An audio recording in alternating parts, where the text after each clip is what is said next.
Welcome to PENT 2015. I am Ann England. I am the Assistant Director of the Diagnostic Center. I'm also the co-lead of CAPTAIN, the California Autism Professional Training and Information Network, and my background is a speech-language pathologist. So today we're going to talk about cognitive behavioral intervention for students with an autism spectrum disorder. I first want to talk to you about the evidence-based practices. Gone are the days where we Googled, autism treatment or autism evidence-based practice, and if you did that recently, you would get about 8 million hits. But now we actually have some resources that tell us what the evidence-based practices are. One of the resources is this one, which is the California Department of Developmental Services, and they actually did some work, and it's still up there and has not been released, but I always feel I would be remiss if I didn't tell you it may be released, and I don't want you to be surprised by that. So in the meanwhile, what we have available to us is the National Professional Development Center on Autism, the 27 evidence-based practices, as well as those evidence-based practices for young children. The second resource that we have available to us is from the National Autism Center, and this came out of the National Standards Project. And so these are our two main resources for evidence-based practices. In 2009, the National Autism Center produced this document. They reviewed literature from 1957 to 2007. They, on their website, say, soon to be released, their update of the literature, the peer-reviewed journal articles and reviews that have taken place since they ended that first batch. But they came up with 11 established treatments or 11 evidence-based practices that had a lot of strength to say there was efficacy in selecting those and having good outcomes for our students with an autism spectrum disorder. In 2010, I always say not to be outdone, you know how the universities are, the National Professional Development Center included 10 years from 1997 to 2007 and revealed 24 evidence-based practices. So we were kind of working with both these resources, the 24 EBPs and the 11 established treatments. There was a lot of overlap among those, but not a lot of discrepancy because they're looking at the same literature and maybe just a little bit differently. But for the most part, there was considerable overlap and evidence that pretty much the same evidence-based practices for students with autism are available to us to use. And then in 2014, there was a second review of 1990 to 2011. And what they did is they came up with 27 evidence-based practice. So this is our newest document that just came out basically a year ago, March 2014.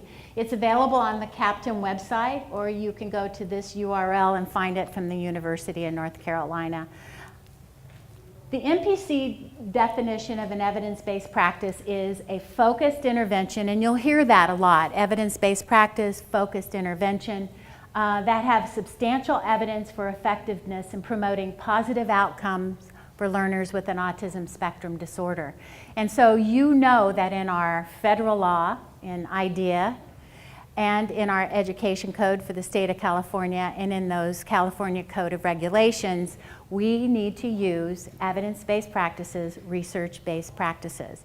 And as we move forward into the Common Core, the term, as Diana mentioned earlier today, the multi-tiered systems of support, that we're really using evidence-based practices to help our students access that core curriculum. So I'm going to show you the types of studies that were deemed to be those that were worthwhile and from whence the evidence-based practices came. I'm not going to go through this in detail.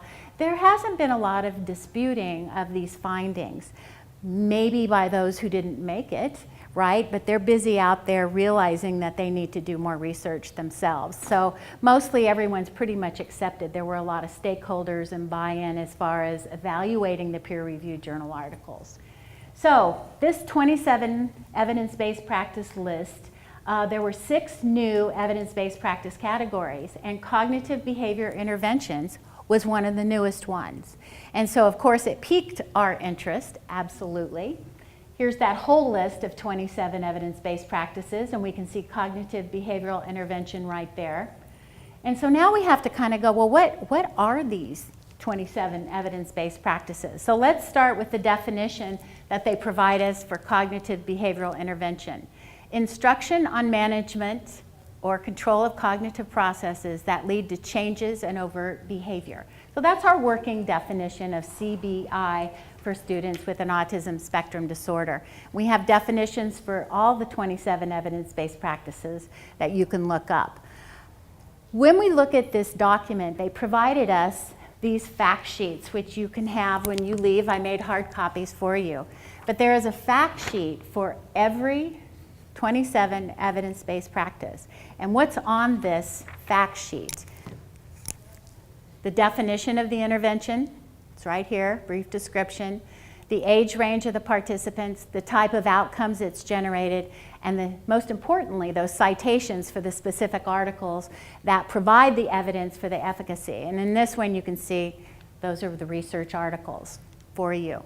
So I have your own copy here for CBI, and you can pick one of those up before you leave so that you can kind of take a look at it. How I use those, for example, for those of you working in the schools, let's say that you've created a standards-based IEP goal, and that you're selecting some evidence-based practices, and that you're talking to the family, you're talking to the teaching team. You know, we start moving forward with, we're using evidence-based practice. Here's the one that we've selected. You can give everyone a copy or do it virtually, but we're starting to kind of really promote that we do evidence-based practices in our schools. And it leads to kind of a calming of, well, but I want to do this. And we will say, well, what's the evidence-based practice for that? So these are good documents for you to have as you make selections to help you achieve those IEP goals. As you know, we all, as part of PENT, created these templates, and those are available to you on the PENT website. So everything I'm saying to you today is available in this template as well, and you're welcome to use it however you like. These are the 4 research studies that provided evidence for CBI. So let's start getting into what is CBI for ASD. The learners are taught to examine their own thoughts and emotions. So far that sounds very familiar to us, right? That's kind of classic CBT or CBI. Recognize when negative thoughts and emotions are escalating in intensity. Yep, that's what we typically believe, right? Thoughts, feelings, and behaviors. And then use these strategies to change their thinking and behavior.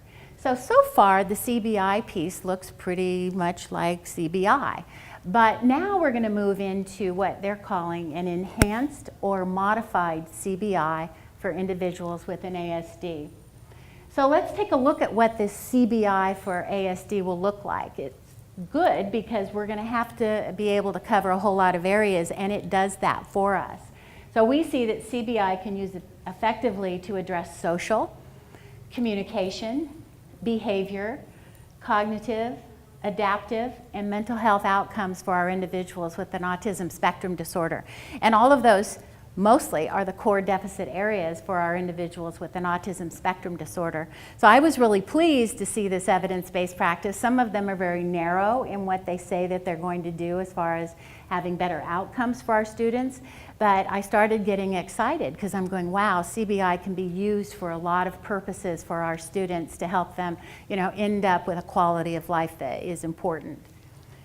When we look at cognitive behavioral interventions, we see in the enhanced or modified CBI approach is now we're going to start pairing them with these evidence-based practices, which is why I started off the talk. What are these 27 evidence-based practices? CBI is just one, but as far as the enhanced or modified version, we're going to be layering and collaborating with these evidence-based practices so they can access CBI. Remember, we're talking always about access. So those of us in the schools, we can think of universal design for learning, we can think of accommodations, we can think of MTSS, multi-tiered systems of support, where we're supporting our students to access. So these evidence-based practices will help them access cognitive behavioral intervention or therapy. These are the EBPs that we're going to be selecting, and I'll show you how we use those in a modified or enhanced CBI. So we may use social narratives and social stories, social skills training, reinforcement, parent-implemented intervention, self-regulation and self-management, visual supports and schedules, and special interests. So now you're kind of going, where's Ann going with this?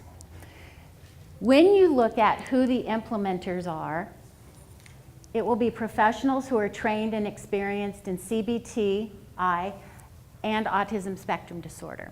So if you remember earlier today, Diana and Clay talked about scope of practice and scope of competence. I would be willing to say that for me, my scope of practice as a speech-language pathologist and an autism specialist, I really do have the scope of practice for that. I also have the scope of competence for an autism spectrum disorder, disorder as far as therapeutic interventions. I don't feel like I have a scope of competence for CBI or CBT. I am not a trained therapist in that area.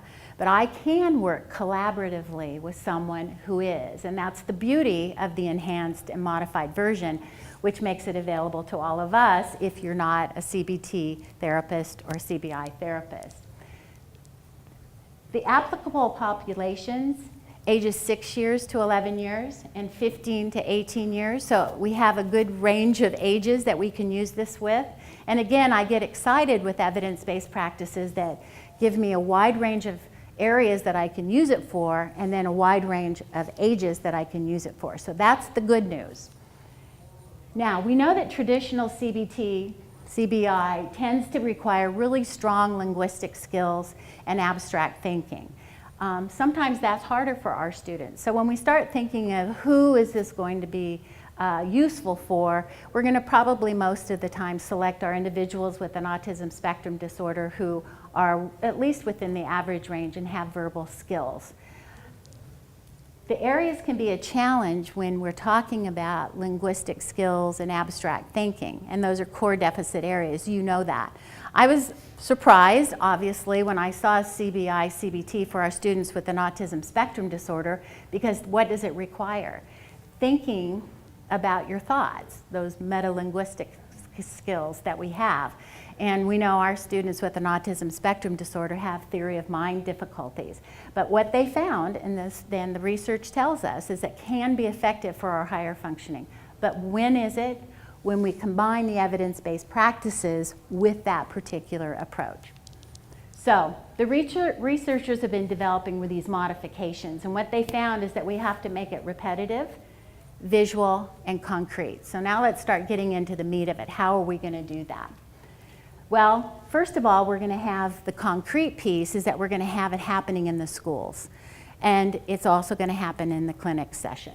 But we're going to have a school component and work collaboratively with others involved in the student's treatment. So parents, educators, speech-language pathologists, counselors, others that are working. That's how we make it more concrete and generalizable for our students with an autism spectrum disorder. So a few examples. The evidence-based practices of visual supports and self-management.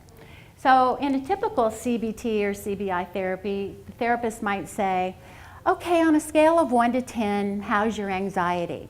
And the individual will go, oh, I'm a 7.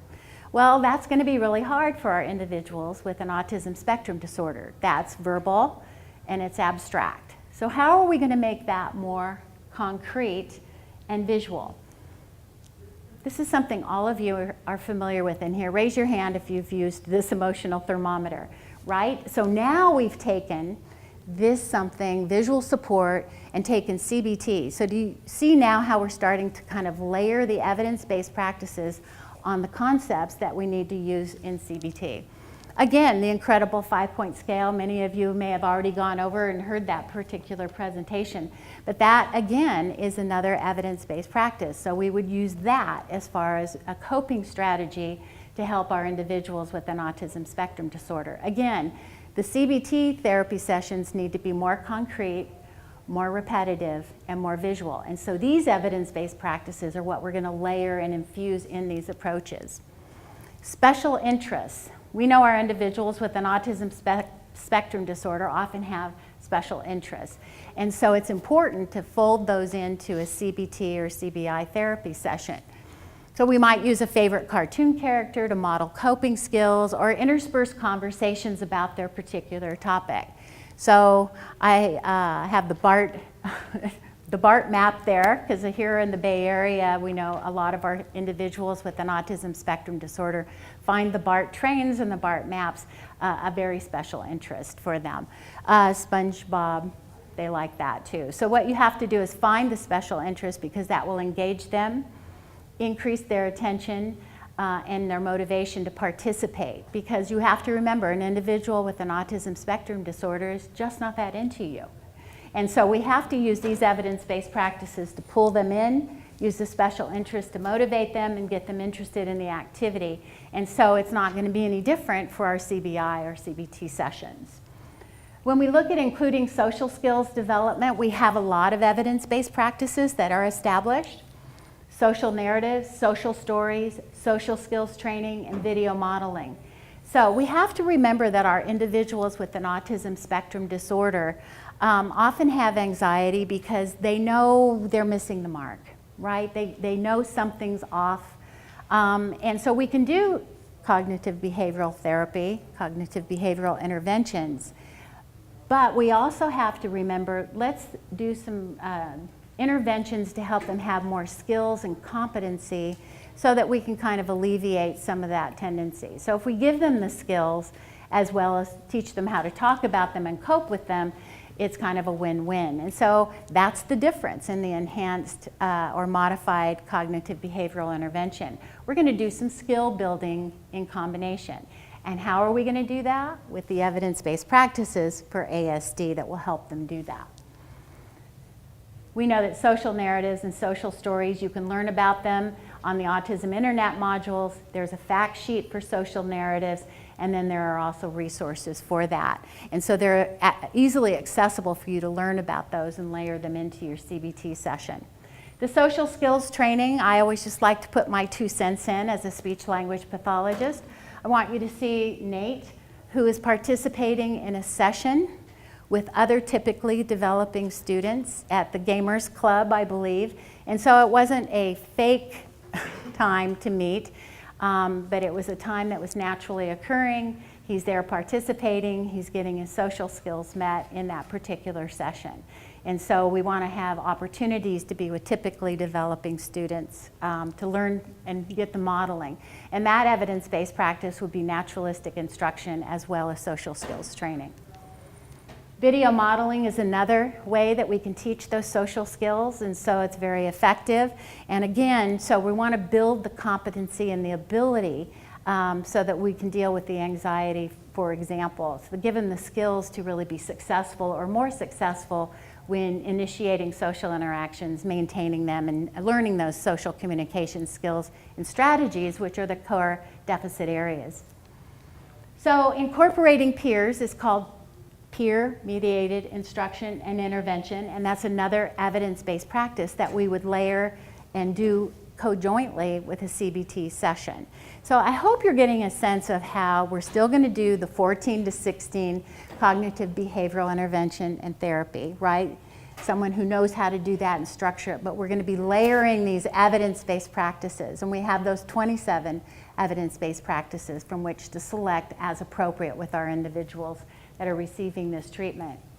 Another way that we want to decrease the verbal demands, and I have to tell you, I was working with a psychiatrist and he said, well, you know, my client will come and he'll work with me, but he starts to get agitated and you know, he starts asking me when he's going to come and what's going to happen. And I said, well, individuals with autism kind of like to know what's going on, and they can usually cope if they know what's going to happen next. And so I said it might just be that you want to use a visual schedule, visual planner to say here's when our sessions are, and then not just the daily, not just the monthly appointment, but what are we going to do in that session. And so talking about first we're going to do this in the cognitive behavioral session, next we're going to do this, oh, and then right here you're going to talk about BART maps. And then right here, we're going to go back and do this, and then we're going to be finished. Then we're going to schedule we're going to talk about your homework, and then we're going to leave. And so it's not enough just to put it on their planner, but also to have the session. So once again, remembering that these evidence-based practices help them access the cognitive behavioral therapy session as well. Reinforcement, I think that's really important for all of us, but it's also very important for our individuals with an autism spectrum disorder. And so reinforcement is a very powerful tool. You know, what's in it for them? And so we have to remember that that evidence-based practice will really make the CBT session much more powerful and have a better outcome. Something else that's different with an enhanced or modified CBI session is that parent-implemented strategies is very important. That's another evidence-based practice. And so incorporating the parents and the family, which isn't always typical in a CBI or a CBT session. And when we look, when are we going to learn how to do this? Well, the MPDC will have those briefs and the checklist and the implementation checklist and the autism internet modules. They've told me that they'll have them available in the fall. So in the meanwhile, it's, you know, I'm here telling you how we've extrapolated the information from the 4 research studies. We have to make sure that we're implementing this with fidelity. So again, we have to think about the scope of practice and the scope of competence.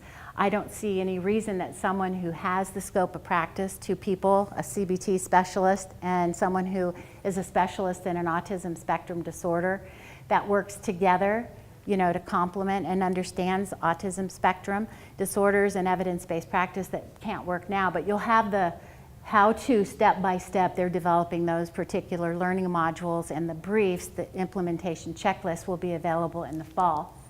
So what's out there now? Well, Dr. Jeffrey Wood, 2 of his research articles was actually, you know, in the efficacy studies. And so it's worthwhile thinking about, well, what's he out there doing, since all of this is based a lot on his work and some other folks. He's expanded the traditional aspects. His focus was on anxiety. It includes the school consultation component. He's down at UCLA. It incorporates concurrent skill building and core ASD symptoms, which is what we were talking about. It provides the in vivo parent training to address both the complex needs so that we can promote that generalization.